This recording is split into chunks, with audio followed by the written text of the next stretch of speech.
أعوذ بالله من الشيطان الرجيم بسم الله الرحمن الرحيم. Masu kallo da sauraro, a yau ina mai farin cikin gabatar muku da wata sola da muka haɗa, wato mai ƙwaiƙwaye wato huɗu da kuma fitila guda biyu kamar yadda kuke gani. Gata kun gani kamar yadda kuke gani gashi, da kuma ƙwaiƙwaye guda huɗu gashi wajen sa ƙwaiƙwayen nan guda huɗu, ga wajen sa fanal da kuma wajen nuna idan caji ya cika da kuma wajen cajin waya. Yawwa, kamar yadda muka sha faɗa, ga mutumin da yake so a koya masa yadda ake haɗa wato wannan sola,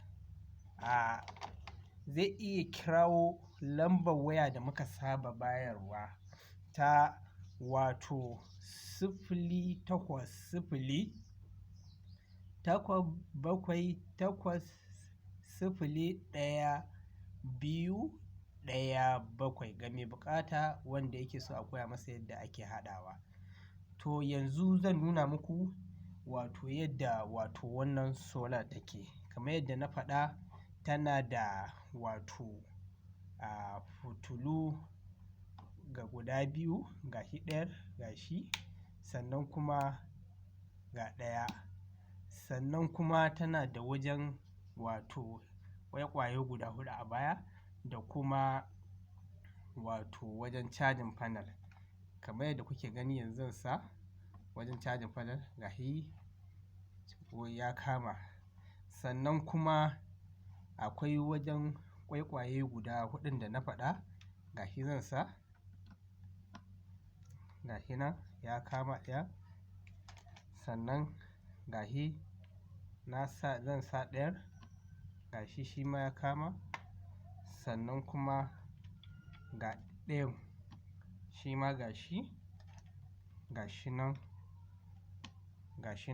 duk sun kama kamar yadda kuke gani. Kun gani gashi nan na sa. So kamar yadda na faɗa, ga mai buƙata a koya masa zai iya kirawo lambar waya da muka saba bayarwa ta wato 080-807-127. Sannan kuma abinda na manta, ga wajen wato cajin waya gashi zan sa gashi, sannan mu sa wajen wayar. Ga mai buƙata zai iya wannan lambar waya ta 080 wanda yake so a koya masa kenan. Domin ƙarin bayani zai iya kira 080-807-8017.